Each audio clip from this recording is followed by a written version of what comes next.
Welcome back, everyone, to another enlightening episode of Just a Dude podcast. I'm your host, Nathan, and today we're going to dive deep into a topic that touches us all at some point, midlife. But we're not going to talk about the cliches. We're here to redefine what midlife means in the 21st century. Instead of seeing it as the beginning of the end, what if we looked at it as a new beginning? That's exactly what we're going to explore today. So buckle up, because this conversation might just change how you view aging, growth, and the decades after 40. Joining me today is someone who's not only an expert in this field, but also a trailblazer in reshaping our understanding of life stages. Dr. Deborah Heiser, PhD, is an applied developmental psychologist with a keen focus on midlife and beyond. She's not only an adjunct professor, but also the founder of the Mentor Project, where she champions the power of mentorship across all stages of life. Dr. Heiser has shared her insights as a TED Talk speaker, contributed to Psychology Today, and she's here to guide us through the psychological landscape of midlife. Deborah, thank you for being with us today. Your work's truly inspiring. Thank you for having me. I'm so delighted to be here with you. It's so nice to have you here. Would you like the audience to know anything about you or your background? Wow, you covered a lot in that intro. I don't know if there's more to fit in there, but that is all accurate, what you said. Well, good. Hope I did my job then. You did. To make sure that I got you a good intro. So excellent. Let's just dive in. So we're talking about midlife and we're going to get into mentorship, but how can we challenge the narrative of decline associated with aging? So when most people think of aging, and I used to think this too, we think of our lives as a physical journey. So we think of it as, like an inverted V. And so like a mountain, a picture of a mountain. And so the first part is really exciting. That's like birth. We start to learn to walk and talk and do all of those things that we expect to do. And then comes the slow, subtle changes like reading glasses, like I'm wearing right now, Yep. other things that sneak up on us. But the whole journey, the rest of our life, looks like a downward slope. And that scares all of us. And, it really is something that most of us, when we think of that, say, ooh, I want to put that in the back of my mind. I don't want to talk about that.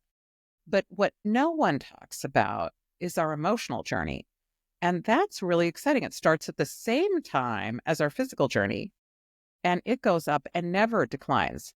So even while there's that intersect happening where we're declining physically and our emotions are going up, that is continuing to go up. So I need reading glasses, but I tell all my students, you can run faster than me, but I'm happier than you. So, right.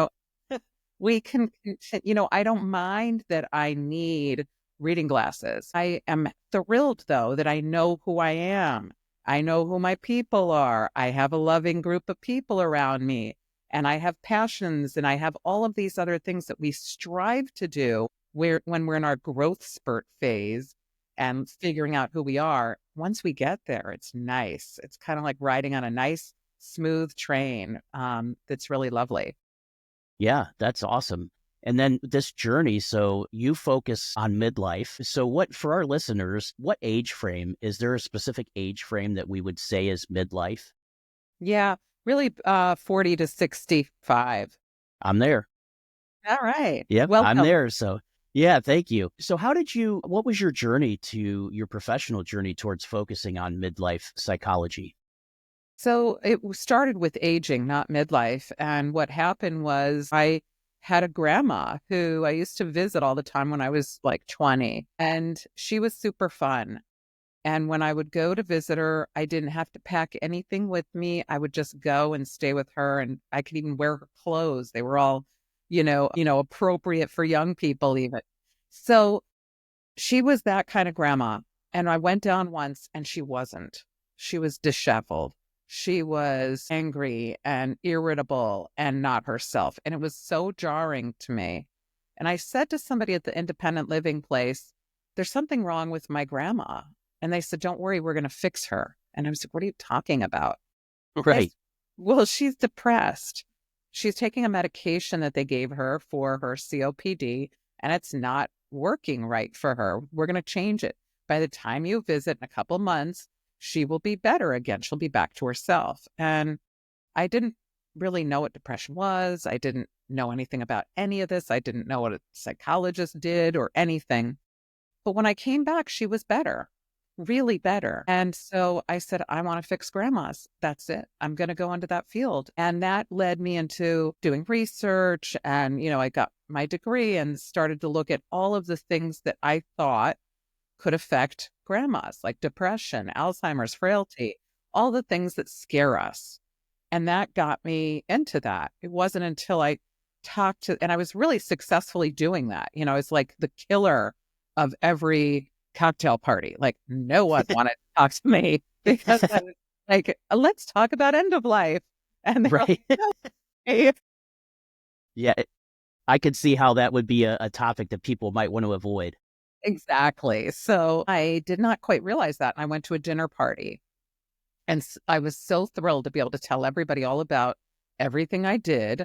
And so I rattle it off when it's my turn to tell everybody what I do. And nobody was impressed. In fact, they were kind of like, and no one else is Yeah. ever surprised when I tell them that. So anyway, the person across from me said, so what do we have to look forward to? Like, why bother living if this is what we have to look forward to? And I was like, what? Like, that was the first time I looked at that. Yeah. From that point of view. Yeah. So I decided to look at what we have to look forward to. And that led me to the midlife work that I'm doing now, because there's a ton of research that just wasn't making it out to the world about all the good things that developmentally we should expect in our lifespan. Like we think development ends at puberty, and it doesn't. It goes all the way to the end of life. And there's so much good stuff. And midlife is really that point when it starts to get good, like really good. It's like the peak of good right there. And so what I did was I said, what is it about midlife? What is that stage? And it's called generativity. And what that means, it's a stage that was posited by Erik Erikson, a very famous developmental psychologist. Tons of research have been done on things related to what is involved in generativity, like the connections and things like that.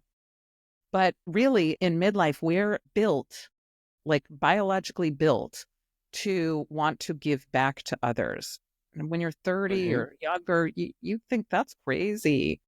But every midlifer has that desire, and we do it through volunteering, philanthropy, or mentorship.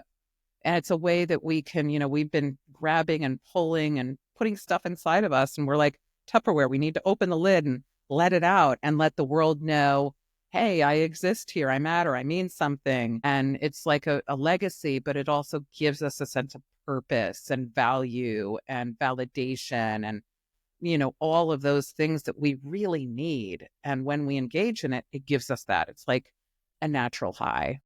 Yeah, I have to say that just the observation since I started this podcast, the whole idea was to try to help other people see things that they may not see or hear things that they may not hear in a normal everyday situation, but something that can connect to normal everyday people like myself. And so I could definitely see that in my own life, being 43 years old. I'm right in the spectrum of that midlife. So hopefully I'm at the shorter spectrum, and I've got plenty more to go. But that's exactly why I started this podcast, was to try to give back, try to give insight, give people, because I'm always constantly growing. I know I'm learning new things every single day, trying to constantly improve myself. And that really didn't happen until I hit my 40s. That's, podcasting is a form of generativity. You're giving back to others. It's really a form of modern mentoring. We didn't have this kind of tech Right. back when mentoring was first written about. But now that we do, you can have people who are meaningfully connected to you. They're saying, wow, I'm learning from Nathan and I listen to his podcast and I get something out of it. And that's you doing that. So you were naturally saying, I need to become generative, and you did it. And so people think that mentoring, volunteering, or philanthropy have to be specific, very concrete things. And this is an example of mentorship that most people don't realize is mentoring. Yeah, kind of like an out-the-box mentorship, right? Not a direct one-on-one, but one to many. Yeah, I call it modern mentoring, because I love it. anytime you're engaged in something like this, we have like somebody has done an AI bot of himself so he could mentor. Mm-hmm. We're going to see a lot of new changes with tech bringing mentorship and the way that we can engage generatively with others and really expand. Yeah. And I would have to assume that's just going to continue to grow as we go throughout our lifetimes. And even those that may be younger that will be entering midlife will probably see even something more amazing than what we've had. Because I know in my lifetime, I've gone from, doing a book report in school at the library with the Encyclopedia Britannica to now using the internet for everything, so the transition is just so much. But you're absolutely right. This is a modality that was not available 15, 20 years ago, or if it was, it wasn't widely used. So, but yeah, it's great that the research that you're doing also looks into the other aspects of technology and how to use that into mentorship as well. It's exciting to me. It's like we're right at the tip of a wave, and we all get to kind of ride this new thing. And you mentioned, doing book reports, Mhm. using the encyclopedia and all of that. We've changed so much in how we now have the ability. So many people say, oh, we're so disconnected because we have tech. I wouldn't be talking with you. I wouldn't know you if we didn't Exactly. have Zoom and we didn't have all of the other platforms. And I feel like we're a much more connected society. We just have to filter our meaningful connections from our, more insignificant or less meaningful connections, so that we're making sure that we're really focusing on those that matter to us most. Yeah, absolutely. I think with technology, people tend to look at the negative sides of it, more like the social media aspect where you get the negative things that you don't want in your life. But you're absolutely right. We have the ability to connect like never before. I had a guest on earlier this week who was in Australia. And so that for me was, that would never have been able to happen if we wouldn't have had the advances that we had. But sorry, didn't mean to get off topic there. I want to keep going with the midlife. So you did a lot of research, and because of that, you were doing older folks, but now you're focusing more on midlife. So what was there any key insights from your research on kind of how to approach midlife with good, robust vigor, as opposed to just saying, oh no, I'm midlife and now everything is over. I think the key thing is to know what to expect. That midlife isn't something that we should tune out and be afraid of, that we should expect to always want to be doing something new and more. No one, I remember when I first entered the field of aging, people would say, oh, yeah, they should just go relax when they're older, or they'll be able to relax. Nobody wants to relax in the way that it's, sitting on the rocking chair on the front porch. And nobody looks forward to that. So I think people should expect to maybe have your second season, in the sense that you'll have the bandwidth in midlife to maybe take on a passion project, like you're doing Mhm. podcasting. And I do other things, not just, activities after work, but taking on a passion project that might be something bigger. Maybe it's that you're going to start a company. A lot of people become entrepreneurs midlife and later because they can. They now Mhm. have the expertise. They know people. They have a nice big network so that they can call upon people for mentorship to help them to make it happen. And so you should expect to want to be more engaged in the world. And you should expect to want to, as you go further, expect to be productive. Most people don't think of that, but you really should be expecting that. And it should be more personally related to you. So a lot of times people have to work because they need to make sure that their family can eat and live, right? Exactly. Once the kids leave the house, you have bandwidth to do those things that you maybe couldn't because you had to put time into, making sure that things were getting done that had to get done. And that's really an amazing feeling for most people, as they say, I get to do what I wanted. Yeah, you're absolutely right, because a lot of us take a job or, go into a career that maybe we didn't exactly want to do, but we did it because we have responsibilities and we have families we need to take care of. But yeah, now you got the kids out of the house and now, the empty nest syndrome. So what do I do now? And I think this is a great point, that just because we're getting older doesn't mean we have to stop and play dead, right? Right. No, not at all. You should really be expecting to do some of the examples that I have of what people have done. Is like, one person was an artist and he said, I've always, my whole life, wanted to go to all of the games, like college games. Hmm. So he became a bus driver for college teams. And then he got to be on the field for all of them. And that, like right down on the field. I didn't know that. I didn't know that bus Yeah. drivers got Yeah, I that. didn't either. And so this was something that it wasn't for the money. He got to go and he met the players. It was immersing himself. So he did that for a few years. People have done some really interesting things because maybe they would have liked to have done Habitat for Humanity or something that was Right. where you had to travel. Well, they go and do that sort of thing later, and they engage in those kinds of volunteering or things that get them to do some of the things that maybe they would have enjoyed earlier, but now they can. Yeah, that's a great point. Just, having that extra time and going through things. And I think, because I hear a lot of people, I don't, maybe a little bit older than myself, where the kids are gone, they're out of the house, maybe through college, have family of their own, where they say, I regret that I didn't do more when I was younger. And I think based on what you're saying is it's not necessarily we regret what we did when we were doing younger, but maybe we didn't take the opportunities we should have during our midlife. What I hear is when I hear somebody say, "Oh, I wish I did something," I say, "So do it now. Yeah. Do it now." My mother-in-law who lived with us for 10 years, she's 98 now. So she was about 88, or no, she was older than that. She was about 90. And she went on a cruise to Alaska with one of her friends who was the same age. And she wanted to travel, so she did it. And the first thing she said to us was, "Oh, I shouldn't be doing that, should I?" There was this feeling like, maybe that's a little too much or something Hmm. like that. I said, "No, go." Yeah. And she had a great time. And I think that that's what people say. I had my moment. They don't realize we always have our moment. Our moment Yeah. It's never still goes. here. Yeah. Absolutely. So that kind of comes into the psychology of it all, right? The understanding. And I have to assume there's some common psychological challenges that we face in our 40s and 50s. Is there anything that you can, what would be common that we would have as a challenge in our midlife psychologically? So I'll walk you through some of the stages, and it depends on you. You have the choice. It's either going to be seen as a challenge or an opportunity. It's going to be seen as a closed door or as an open door. But we all have the ability to see it how we want. So what we have is when we're young, we have, our goal and our job is to figure out who we are, find out our identity.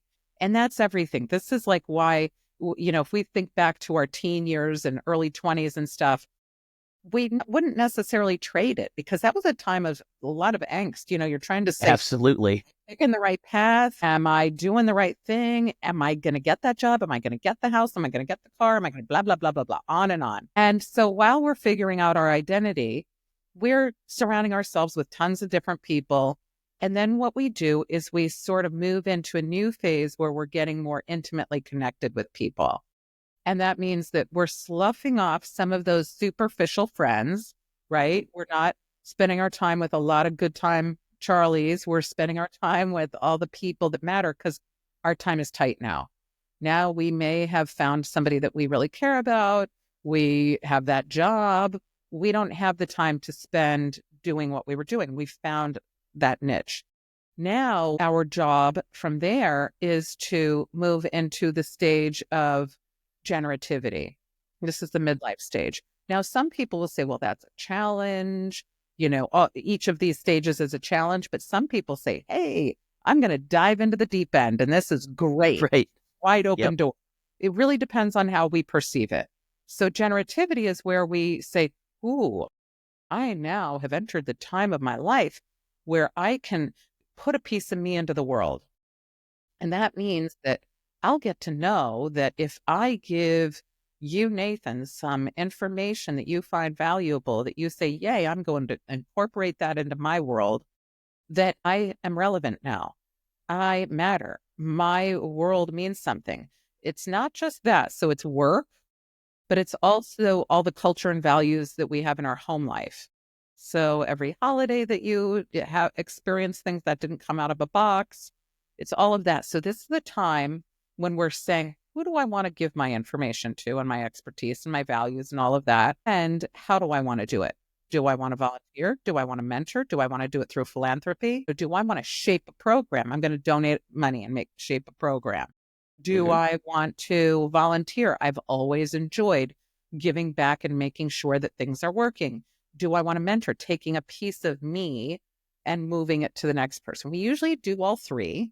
Even when you round up the grocery store, you are engaging in philanthropy. Right. But from there, once we've done that, we start to move into the stage where we're looking to say, what are the regrets that I might have? And how can I make meaning out of that? How can I say, it's okay, or I better change something? I better do something a little bit differently.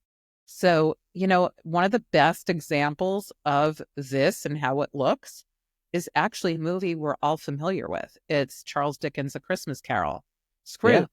So we see this man from young age. He becomes a self-made man, lives in a mansion, has servants taking care of all of his needs, and he's miserable, right? Nothing was a good thing for him. But then as soon as he started to give back, he felt joy. That's literally how it happens for us. Like, they really captured those life stages really well in that film and how it works. It's just like a light bulb. Once you get there, you get there. And that's really, if we were to look at our life, if you're seeing something as a challenge, ask yourself why, because it's likely that you got to back up a little bit and say, oh, maybe I didn't find out something about my identity. It's rubbing me the wrong way. And that's making me feel like the next stage is a challenge or something like that. And we just have to look inside ourselves and figure out what it is that's making us feel like it's a challenge. Yeah. So is ageism, or, the thought of us getting older, does that have an impact on our self-perception, do you think? Absolutely. I know it's a loaded question, but because I know I feel, just sometimes you wake up in the morning and you feel, you're like, wow, I just slept and I feel like I got run over by a truck. But, my mind always seems to feel just as young as when I was in high school, but my body is a different story. But I know that ageism has to have something to do with our self-perception, right? It does, even from the time we're little kids. I teach Prejudice in the college, and the one prejudice that we all have is ageism. We are all prejudiced of our future selves.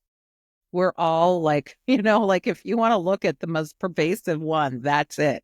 We really and truly hold ageism from a very young age. And that's with little kids who are afraid of people with walkers or wheelchairs. That's, little kids from a very early age can show us sort of a fear of old age. If you were to look at the television show, The Golden Girls, those women were like in their early 50s. We have J-Lo and other 50-year-olds who do not look like that. Not at all. It is definitely different than it used to be, because you're absolutely right. If you look at the Golden Girls, for an example, I remember watching that with my grandmother and my mom when I was a kid, and you looked at them and you're like, oh, okay, Golden Girls, it's older ladies. And then you find out that they're in their 40s and 50s, and you're like, wait a second, us in our 40s and 50s now don't necessarily look like that. Right. They look like they were more in their 70s or 80s to me, But yeah, you're absolutely right. Now I think we know more now to make ourselves healthier, but you're absolutely right. Just because we're getting older doesn't mean that we have to give up. No, Betty White and she was a Golden Girl, was really popular up until like 98 or 99. She was right up to her death. Doing a lot. She was physically active. Her mind was really sharp. That's what we should be expecting. We should not be expecting the Golden Girls as they were presented on television. So by the change of media and by seeing more people who are vibrant, it helps us to reduce some of the ageism. I will say, though, we're doing an amazing job, because when I first started out, it was like the Wild West. And when I did Google in the early 2000s and I said, show me a picture of an old man, the only picture that came up was Santa. And then after that, it was only pictures of frail men who were vulnerable. And then if I typed in old age all the way up till the mid 2000s, it was how, don't get robbed, don't get scammed, you're at risk, you're vulnerable. And I remember talking to somebody who was with The Atlantic, and I said, you guys have to change the media, because this is not what reality is, but people are seeing that. And if you're a young person and you're watching news, that's what you're expecting. It's scary. So they started to change film, and they started to change all of that. And if you look at let's look at our actions. We've had more people running for president who are pretty old. They're octogenarians or soon to be. It doesn't matter which side you go for. You have somebody who's older who's there. And so we have been doing that. Our actions have been electing people who are older, having older stars who are seen as sexy, and having a lot more that we're looking at that is appealing to us. And you're right. We do seem to elect. I mean, we just elected a president that was in his 70s. The one before that was in his 80s. But you see the other side of that too, where people start screaming, oh, we need to have, after a certain age, you shouldn't be allowed to run for office.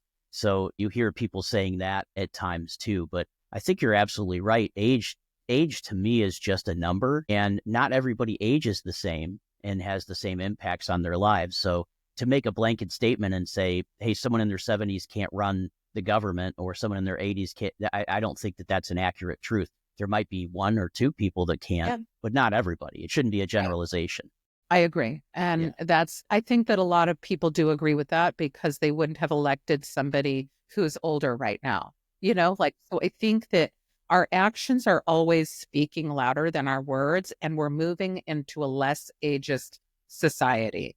And that is promising for me, because it means that my kids are going to see aging a lot better than I saw it.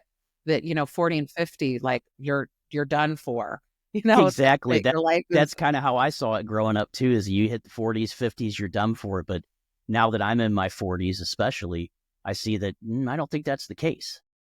Right. So if we look at ageism, though, we have control over what ageism looks like. It's the one form of prejudice that we all have the ability to make a change in, and it's our own future. So we should feel invested in it. I love that. Yeah, I love that, Deborah. You're absolutely right, because we have the power to really change anything. If we put our minds to it and put our voices out there in the correct way, we can overcome these sorts of things. Yeah, so absolutely. That's great. So one of the things, obviously, we get through and talk about midlife, but I know you started the Mentor Project, and that's, one of the things we've already talked about. So can you give us a little overview of what the Mentor Project is and what the goals of that is? Sure.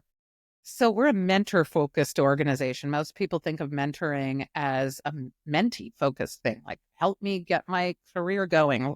Mm-hmm. I need a mentor, and that nameless, faceless individual is somebody that people say, I don't know how to find one. It's because they don't know who. It's not somebody that's out there ready and available. So what we did was we started with a small group of people, and it was really, I was curious to find, does the theory really hold for generativity? Is that something that really works? Is that a theory that we can say this is actually true? Mm-hmm. And the theory of generativity is that people are built to want to give back, and mentorship is something that is really driven by the mentor. The mentor is the one with the knowledge, the skills, and the value. We can't have somebody going to the air saying, hey, I need a mentor. It's the mentor that has to say, I have this information, who'd like it? Yes. And So how can I share this with you? yes. Right. So I found that some of the top people in their fields couldn't find mentees. It was bizarre to me. So Yeah. Bill Cheswick was one of the first people that really brought this to my attention. He's one of the fathers of the firewall, the network firewall, how we're all communicating. And he was getting ready to retire. And he said, I'm going to be moving to a farm, and I won't have access to anyone to mentor. And I'm going to feel really irrelevant. And it was making him feel anxious. So we thought, well, let's try to get Bill into some schools so he can teach kids STEM. And so we did that. We started with a few schools. We had a few people together doing this. And then everybody said, you know what? Nobody's going to want to do that. Nobody else other than like Bill and a few of you are going to want to volunteer their time, especially if they're the top 1% in their field. Well, 6 months later, we had 60, then 80, then 100 by the end of the year. So it was true. It held. They contacted us and said, and we have an astronaut, we have Nobel nominees, we have people who are really world changers who've said, I'd like to mentor, and mentoring means something to me. So once that happened, we said, oh, we have something here. We better keep moving with this. And we then just kept going, and it just keeps going. And it's because it's a natural thing. It's like a baby out, and it's time for them to walk, and they just go. They Yeah. don't stop. That's what this mentor project was. So we, in 2024, gave out about $3 million of mentorship hours for free to students around the world and in about 5 countries. So we really are able to do a lot. The mentoring that happens with us is really meaningful to the mentors and obviously to the mentees. It changes their life. Absolutely. And now when you say in schools or around the world, are you talking high school level, college, both? We're kindergarten through university. So we Wow. have So everything. everything. Some mentors say, I want to work with kids. Some people say, I want to work with older people, students. And because we're mentor focused, we couldn't say, we're going to turn you away. Right. We said, all right, let's go. But, we had one graduate student in a PhD program for psychology who paired up with somebody in AI. She was one of the first directors in OpenAI, before anybody knew what AI Yeah. was. Right. And so she has been helping him. I have a hunch that's going to change the face of psychology in a big way because they're merging these things that really are never merged. Yeah. So And that's something that I actually work in. I work in a company that does AI for revenue cycle management for our medical practices. So oh, cool. yeah, it's So you amazing get what it. these folks do. I get it, not as well as the people that I work with because they are geniuses, but I understand the importance of it and how AI will shape our future. And just for anybody that's listening, don't be afraid of AI, embrace it, learn how to use it because that's the way we keep control of it is by using it and using it ourselves, embracing it. So don't be afraid of it. It's going to be here for a long time and help us out. But sorry, Deborah, I just wanted to get that out because I know a lot Right. of people are afraid of AI. Yeah. And that's why, people think psychology and AI won't go together. We have the most unusual pairings of people and then world changing, really amazing things happen from the mentor pairings. So the Yeah. mentor project is really a testament to our desire in midlife to want to give back, midlife and older. It never goes away. Mhm. That's when it just Sure. starts. And that's what it's all about. So we're really a full service generativity model because we're all, most people are volunteers, including the mentors. If you mentor, you're not Yeah. getting paid. You're not doing it for money. No, you're No, doing it to give back. exactly. And philanthropy, that's what gets us to get, our artist to Tanzania so he can teach a remote village how to do Western cartooning and things like That's that. awesome. It's all three of those. And so people get to choose which area they're most excited by. Yeah. So definitely because you said kindergarten through college, and I'm sure even, post college, there's probably some mentorship opportunities there. So you would definitely say that mentorship can be transformative at any age, right? I mean, Absolutely. because we could Imagine. even mentor people our own age, right? I mean, it's Well, not. here's the crazy thing. Yes, you're right. So most of us think of mentoring as what I call hierarchical, right? Yes. Yep. But that's not really the most amazing kind of mentorship that there is. It's lateral. And I didn't see the full force of that until we started these Friday Zoom groups where the mentors could get together, because they're all over the world. So they would come together on a Friday. And I can't tell you the things that have come from that. One Friday, everybody's talking. By Monday, they started a company. They might write books together. They might do papers together, research together. It goes on and on and on. That's lateral. None of them is a boss. They all have different forms of expertise. Hmm. And we all engage in that all the time. We're doing it constantly. If you're an entrepreneur, you don't have a boss. You have to look to your left and Right. look right and find a lateral mentor who's going to help you. If you're a hardware engineer, you oftentimes need to pair up with a software engineer because Exactly. that person is going to have the key to help unlock what you're looking at. So the tech world has been doing this forever since the beginning. They're just the best lateral mentors on the planet. And every single thing that we look at that is tech related has involved lateral mentoring. So most people can go ahead and say, oh, I'm going to look to my left and look to my right. I'm looking at a mentor or a mentee, in one Yep. shape or form. And that's great to bring up because I think you're right that a lot of us do think of mentorship as being someone higher up on the ladder than us to teach us what they know so we can get to that level. But that doesn't, just like you said, that doesn't necessarily mean that's going to be a good mentorship. It could be the person right next to you that has different skill set than you do that can help mentor you into gaining additional skills. So yeah, Yeah. that's a great point, Deborah. I wanted to just reiterate that because I think it's such a great thing that a lot of us think of. We've got to get someone who's in a higher position than us to mentor us, but that's not necessarily the truth. Even in the workplace, because you need to have trust to have a mentor. And imagine if you feel like, oh, if I express my vulnerability and show my boss or somebody 2 levels up or whatever in my division that I don't know something, I'm worried they might not promote me. They might not give me a good performance evaluation. That's going to stop me from seeking mentorship. Or that if I'm required to be in a mentoring relationship, which then it's not really mentoring, then, Exactly. Yeah. I'm going to feel like I better make something up every time I meet with this person. It's not going to be. Exactly. I hear that all the time where people are like, oh my gosh, I got to go think of what I'm going to say to my mentor. And I'm like, you're not really in a mentoring relationship. That's No, not how it works. not at all. No, you're supposed to be able to talk openly and freely with the mentor, get some good feedback, share ideas with them, which this actually leads us to my next question for you is, what would you say illustrates successful mentorship? I guess we could take it both from a mentor's position and maybe if you know it from a mentee's position. Sure. Let me define it for you because it's been so loosely talked about and really incorrectly. It got hijacked by corporate America. It did. And it's so not the way it really is. So here's what it is. It starts with generativity. A person has to want to give back. So if you said to me, hey, Debbie, look, I'd love to learn this, that, or the other thing from you. And I'm like, no, I don't really want to.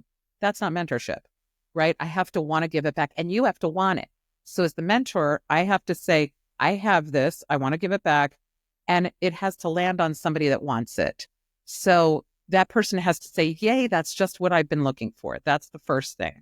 The second thing is it has to be intrinsically motivated. So if I were to say to you, hey, Nathan, would you like to go volunteer your time at a soup kitchen, giving out food and beverage to hungry, thirsty people? You might say, yeah, I like that idea. And then if I said, hey, Nathan, instead of going there, take a left beforehand and just go volunteer your time at Starbucks. That has a very different feel. You're giving out food and beverage to hungry, thirsty people, but you don't get that good feeling. And that's exactly what happens in the workplace a lot of times because people have an extrinsic motivator. I want to impress somebody. It's expected of me. If I do it, I'll get a better performance eval. All of those are extrinsic motivators. If you have any of those, you're not mentoring. It's not like it's a failed or it's a bad mentoring. It's just not mentoring. It's right.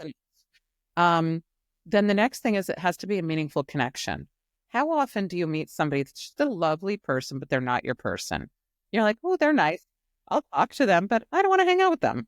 Yeah, exactly. Someone that you might be nice to in person, but you're like, this is not a person that's going to be coming over and having dinner, maybe. Exactly. We have plenty of those. That's the same with mentorship. You have to feel meaningfully connected. I have to be able to say, you know what? I've got Nathan's back, and I know Nathan's got my back. We mesh. If you don't have that, it's not a mentoring relationship. It's not a failed mentoring relationship. It's just not a mentoring relationship. So if a person walks by you and they're not your friend, you don't say, that's a failed friendship. Right. It just didn't become a friendship. It just didn't become a friendship. Exactly. So then the next thing is trust. You have to trust the person. The mentor has to trust that the mentee is going to run off with their new idea that they have and go start their own company with whatever it was that you had your idea with. And likewise, the mentee has to trust that that mentor is going to be giving them information and guiding them without judging them in some kind of way. And finally, there has to be a goal. So if you're chit-chatting, you're a friend. If you have a goal, though, and it can change, you could have a one-time only goal.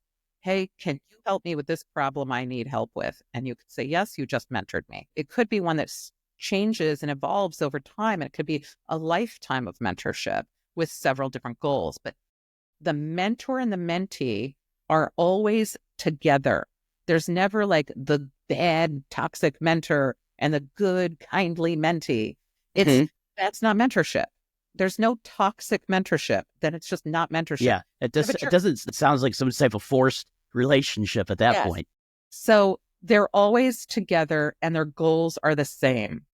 So it's never something that is, if they say it's mentee driven or if something else, it's really that both are driving that bus together. It's a two-way street, right? You're going to get out of it what you put into it, but both parties have to be equal willing participants. Yes, exactly. Yeah. And that's really all it is. It's as simple as if you go out and you say, I do not need a handbook to go make a friend. You do not need a handbook for mentoring. As a mentor, you don't. And as a mentee, you don't. You just need to make sure that you're being the kind of person that when I was saying all of that, if you apply that to friendship, you're not like, what? I can't throw my friend under the bus. Like, right. You have, it's really just how we commonly get together with people. And what happened was it got sort of, and I'll say the word again, hijacked by corporate America. It was when it got made into something that was structured that everybody sort of got confused and they were like, I'm not quite sure. What am I expected to do here? Because this isn't natural anymore. And they gave it a feel that's like coaching, but that's not. And so people will think coaching is mentoring and mentoring is coaching and all of that. And it's not. They're two different animals. Yeah. Yeah. That is interesting that you bring that up because I think there has been one time in my professional career where I was encouraged to hook up with a mentor that I just did not, him and I just didn't jive together, so to speak. And it's like, you're absolutely right, because that relationship for me that I didn't really want it, he didn't really want it. It didn't really work out. There was nothing really there. We ended up meeting, 30 minutes once a week. And that ended up ending after 5 minutes saying, oh, we don't really have anything today. So it's like, what was the point of it? But you're absolutely right. I think if you're going to get out of it what you put into it, and if both parties are equally wanting this relationship, then you're going to have a good positive outcome. And it'll feel just as natural as if you say, hey, I really want to spend time with my friend. We're going to go get a beer, or we're going to go watch a show or do whatever you do. It doesn't feel forced. If it feels forced, do not think of that as a failure. Think of that as this isn't the right match. Just not the right one for me. All it is, nothing more. Don't overthink it. That's awesome. Is there any specific, just from your standpoint and in the mentoring project, is there any specific, I know you said IT is big, but are there specific genres that you see a lot of for mentoring? Well, we started out with STEM, which is science, technology, engineering, and math. And then we realized that so many people wanted to join and they had different areas. So we added art, we added artists, and we added law, then business, then finance. And I think we're going to keep adding because we're seeing that everybody wants to mentor, and it didn't feel right to keep saying no to everybody that wasn't STEM related. No, I love that because you're opening it to all walks of life, essentially. And do you have mentors? So I know we've talked a lot about business related or career related, but do you have mentors or mentorship programs for just personal people that want personal mentors on how to maybe live better or do anything like that? Or is it mostly, career focused? So no, most of it is not career focused. It's a passion focus. So, and yes, I actually have two mentees who are from Kenya, and I talk to them about like ideas and how they can do some of the projects that they want to do.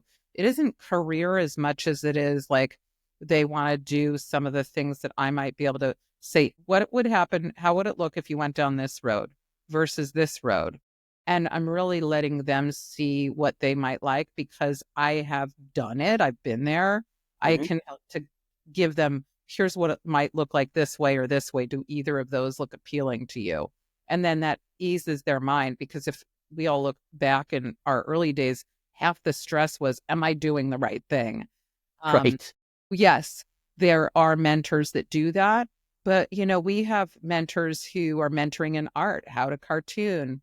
They do that. Our artist, Justin Thompson, does that with middle schoolers in Tanzania, and he just did it in Brooklyn. So he's all over the place doing That's awesome. that. So it depends on the mentor. I like to mentor on kind of life, that's the area that I enjoy. But our business folks mentor on business. We are not here to work on anybody's psychological needs. We're here, though, and that's sometimes tricky for some people that are coming in. They say, well, can you sort of act as a therapist? And no, we don't do that. No, that's a different program. Yeah. Yeah. So that's very different. But if a person has, wants to see different paths that are available to them, oftentimes though, that leads to them saying, I didn't even realize that there was a certain field that was out there, and now I want to try a whole new trajectory. That's what we see oftentimes. I have to assume, well, I don't want to assume anything, but I guess that, because we do talk about midlifers a little bit, there has to be, because we're now talking about this is not the beginning of the end, but the beginning. So are there people that come to you for mentoring or to the mentoring project or the mentor project for like career reassessment or, life purpose realignment, things like that? We've gotten a lot of requests for people for job related things, and we don't do that. We're only working with students. Now, Gotcha. will that change? It may, but we wanted to first say, hey, look, we're going to work with students. Okay. I could see it changing because there's so many people that exit college and they're like, oh my gosh, I feel like I just Yeah. fell off the cliff. What do I do? But yes, I think that we may end up seeing it moving in that direction. We'll see. But part of it is if you get mentored early enough, like in college or in high school, that can help you so you don't have that feeling like, uh-oh, what happened now that I'm out in the real world?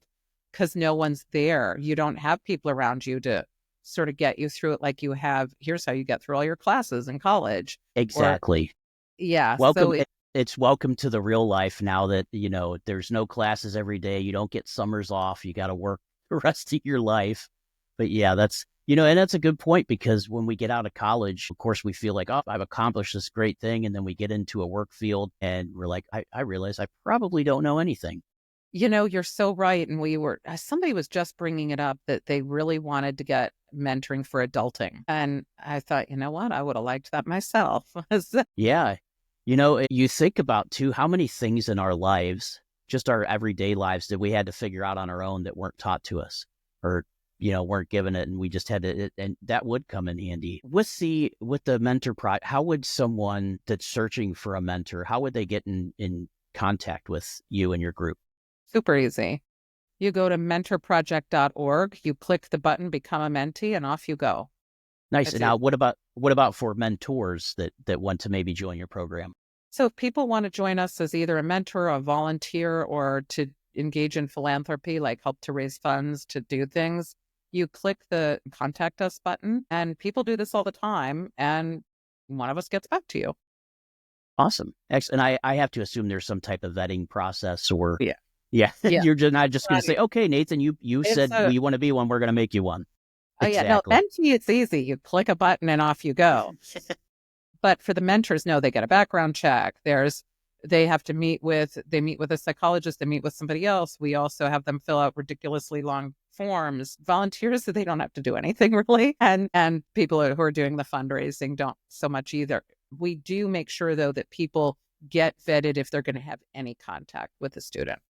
That's excellent to know just for, and for the, your students that are going to go out there and take a look for possibly hooking up with a mentor. I think that's good information for them to know too, that you're not just doing this willy nilly and that you're taking it seriously, making sure these are good mentors in that field and that they have a good background. I can imagine you don't want to hook them up with a criminal.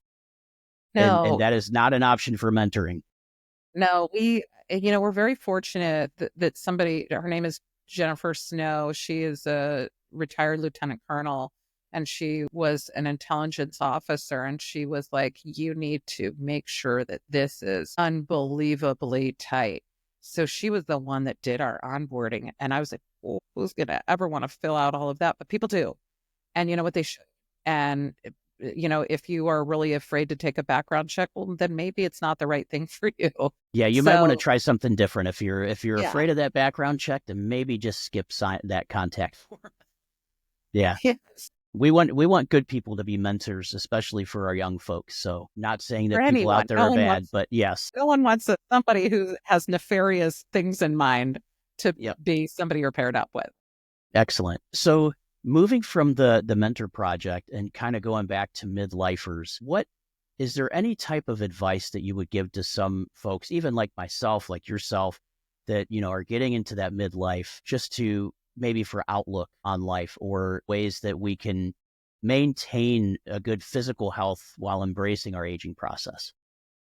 Well, in terms of physical, obviously you're really in need of getting out. Like people should be getting out. Go Yeah. do something social, get involved in the new pickleball craze. Do whatever it is that you want to do. Walk. Just get out and do things. And the other thing to do that helps people to get out is look at your life. How do you identify yourself? If you identify yourself as your job, then make sure that you re-identify yourself and figure out what those other parts of you are. Because that's going to get you out of your house because you're going to start to go do some of that. What most of us do, though, is we have an identity card. It's like our business card, but that becomes our identity, and it makes it hard for us to retire.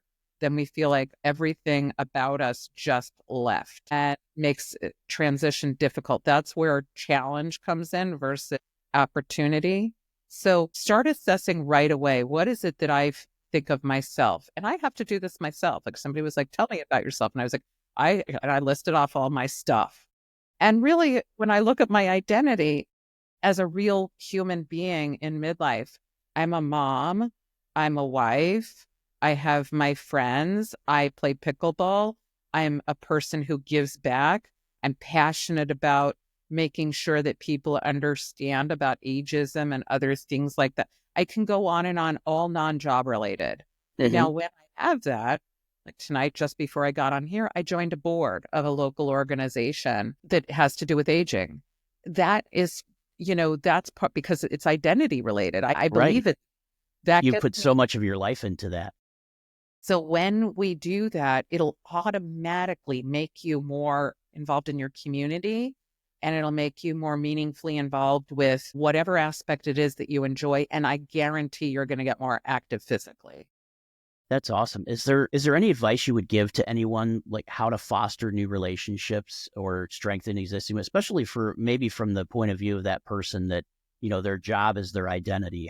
Any tips on maybe how they can foster new relationships to really get outside of that and have their individual identity as opposed to work? Yeah. Once we start to see our identity in a new way, where we see ourselves as more than just work, we start to meet people. And when you're doing things like, so for example, with the mentor project, a lot of the mentors are close friends. Now they've met a new group of people. It's because they all want to give back. It doesn't matter that they're all different backgrounds in what they do and where they live and what their religion is, what their political affiliation is. None of that matters. They connect on like this identity thing that really means something to them. So go to where it is that you identify. If you're identifying yourself as somebody who's now going to be into fitness, or maybe you always were and you had to take a break because of work or whatever it is, you will find the people there that matter to you. It's just like when you're young and you're surrounding yourself with so many people that are superficial friends. When you go to the place that you already know means something to you, you aren't really meeting as many of those superficial friends, and you know how to navigate past those to say, okay, keep walking. Right. You're the one that I want to hang out more with. Yeah, that's an excellent point. Just saying that you're going to put yourself in the areas that you identify with, and that's going to naturally bring other people to you. As you go out into the world and say start separating from your work, you'll start meeting new people. But I guess one of the things you got to do is make sure that you're open as well to meeting new people. You don't want to just go somewhere and expect everybody to come up to you. Well, look, if you're somebody who's really introverted and that's a hard thing for you, if you're doing something active, say you go join a gym or a sport, you don't have to go up to somebody. You'll start to talk because somebody's going to come over and say, you still on that machine? Or if you're in pickleball, they'll say, oh, let's pair up. What's your name? There are ways that you can get through that awkwardness where you're not, and I get that, it's not easy to go out and meet new people and say, hi, I'm so-and-so. But if you're in something, say you go and you do a cooking class, say you go and join a soup kitchen thing, you will be standing next to somebody and you can say, what's your name? And that's where you don't have to worry about it. It's not a cocktail party where you're walking up and like, oh no, I have to do small talk. It So cuts through that. just as simple as if you're standing next to somebody, just saying hi and introducing yourself and just let it go from there. Yeah, when you're in a cocktail party, you don't know what everybody else's interests are. If you're somebody who wants to volunteer in a soup kitchen, you know that everybody else likes volunteering in a soup kitchen. It Right. cuts through some of that stuff that would have been awkward. So you can say, wow, how long have you been doing this? Or they might ask you that. You're involved and engaged in working on something together. Yeah, And you already that know you have that in common. exactly. Say you decide, I want to be a docent at the zoo. Whatever it is that you decide you want to do, you're going to be around other people that identify similarly as you. And that makes it so that awkwardness is cut by 50%. Yeah, that's excellent. That's great information to share with the listeners, because I think a lot of the times we think when we want to put ourselves into new situations or try to maybe not reinvent ourselves, but put ourselves out there a little bit more, we think that we have to go make some big act or a big overt act, where it's really just like you said, you go into a cooking class and say, you and I are next to each other. Hi, my name's Nathan. Exactly. And it could just go from there. And it's not reinventing yourself. You've always been yourself. It's saying, I'm going to tap into something I didn't have a shot to tap into before I love because I that. was like taking care of kids and Yep. paying the bills and doing whatever. Now I can breathe and I'm going to do it. And so as soon as you get that moment where you have a breath, start to do that. And your kids don't have to leave, or if you don't have kids, whatever it is, doesn't have to be then. As soon as you have a moment in the day that you can do things more for yourself, that's when you should be thinking of, can I go to involve myself with others who are like me? I love that. That's a very good point, because I think a lot of us that are in middle age or have children will wait until we have that empty nest. But you're absolutely right. When our kids get to high school, they start doing things on their own. It gives I us don't want more to be with time. Exactly. They don't want anything to do with us. So You're not helping. they do I their, said, hey, here I am. yeah, they do their own thing. So we might as well start doing our own thing and living our life. Not saying that we weren't living our life with our kids, because The obviously everybody loves their kids, but The other thing you're doing, and I got to see this, I have two boys, right? And once they hit high school, they did not want to be around me. Like that was not Mhm. part of their social life. So the one thing I think that I was able to model, though, is that I have a life, and to expect that that is something that they can expect to do. Like they Mhm. saw that I was out doing new things. And that's a message to your kids that they can expect to be somebody who will always be out doing things, or that you should be taking care of yourself, or, looking at yourself in a different way. They kind of looked at me in a whole new way when I did that. It was kind of nice. Yeah, we're not dead, right? We still have to live, and you're absolutely right. That sets a great message for our children, for the next generation, to see that it's not like when my grandparents retired, or my grandfather retired, he did nothing at all. And that's what was expected. And then my parents were a little bit more active, but I know for myself, when I'm my parents' age, I want to be way more active than that. Yeah. And that's exactly how mine was. That's just how we've all had that modeled. And it was Mhm. modeled on television for us It too. was. And so now, if people that are younger can see that they should be out being active, engaging in, even if it's walking or if it's whatever your activity of choice is, going to Planet Fitness, whatever it is, that you get out there and you are doing it, the kids are going to be like, that's what I expect I'll be doing. They will Yeah. not be seeing a rocking chair that is in their future, which is Yep. nice. Yeah, exactly. We're almost pushing the ageism later in life. We're Yeah. trying to reinvent what our different life cycle moments are. And I think we can do that because we realize that I'm 43, I'm not 103, Yeah, you exactly. know? And as long as there's still breath in my lungs and movement in my body, I can still get out there and do something. And even I'll tell you, the people who do not have great physical ability are still happy. I've talked to people who, are in wheelchair and on Mhm. oxygen. Why are you happy? And they'll say, because I still can see my grandkids, or I can, I have all my hobbies that I've always enjoyed that are, watching television or going on the computer or reading and doing some of those things. So we have an assumption oftentimes that physicality is linked Is with the only way. and it's not. They're separate things.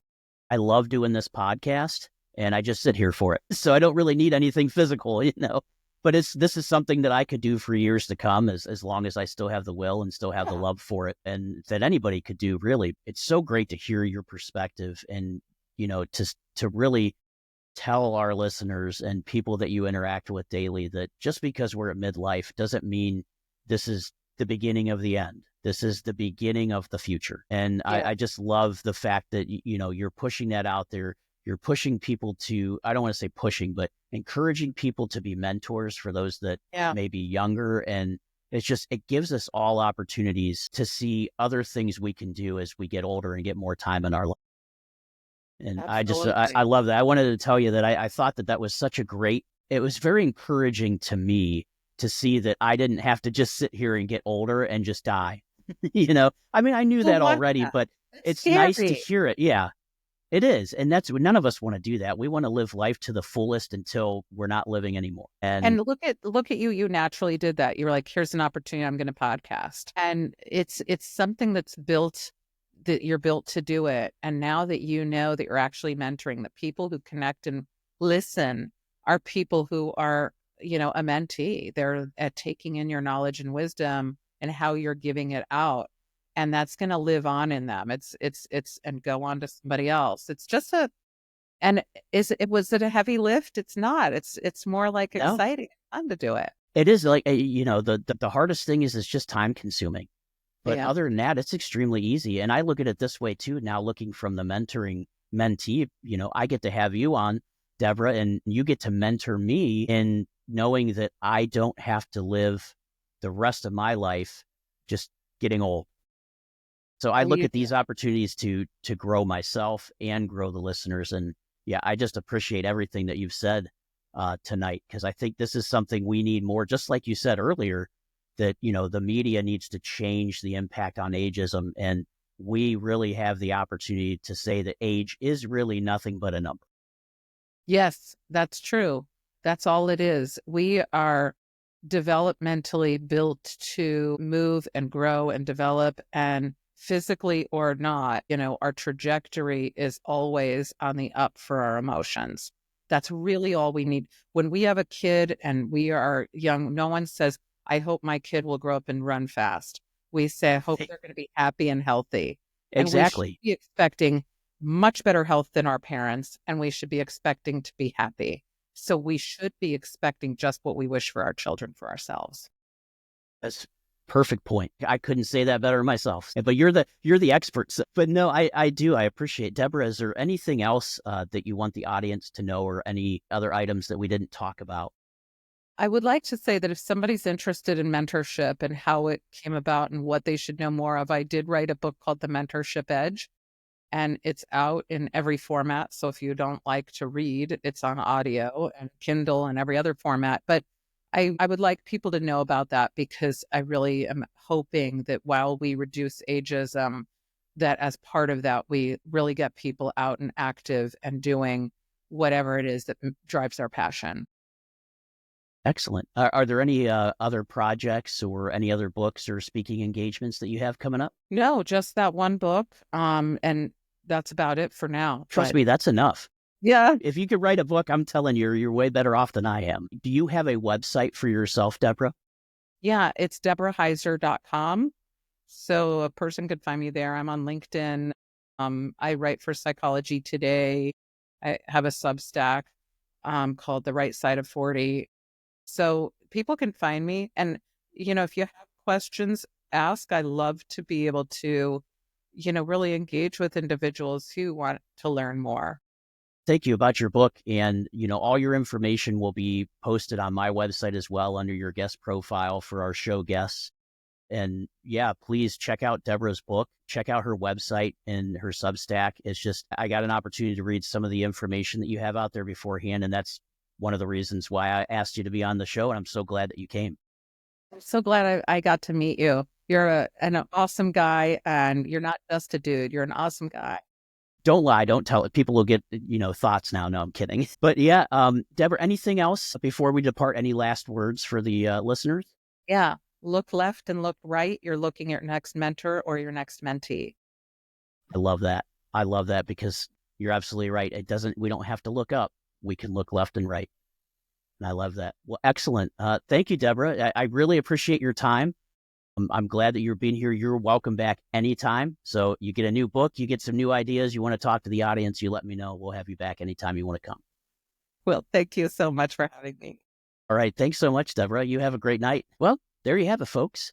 Midlife isn't the twilight of our lives, but potentially the brightest chapter yet. I want to extend a huge thank you to Dr. Deborah Heiser for joining us today on Just a Dude podcast. Your insights on redefining aging, the power of mentorship, and embracing life's second act have truly been enlightening. Remember, whether you're approaching, in the thick of, or have passed through midlife, it's never too late to reassess, grow, and inspire. And if you're feeling inspired or have questions, engage with us on our social media platforms or check out Dr. Heiser's work through her contributions to Psychology Today, her LinkedIn profile, or her website. Don't forget to tune in next week for another episode where we'll continue to explore the nuances of life, growth, and everything in between. Remember, your feedback and reviews mean the world to us. So please remember to hit that subscribe button, like us on social media, and leave us a review on your favorite podcast platform. Until next time, keep redefining your journey. And remember, every day is an opportunity for a new beginning. I'm Nathan, and this was Just a Dude podcast. Catch you on the flip side.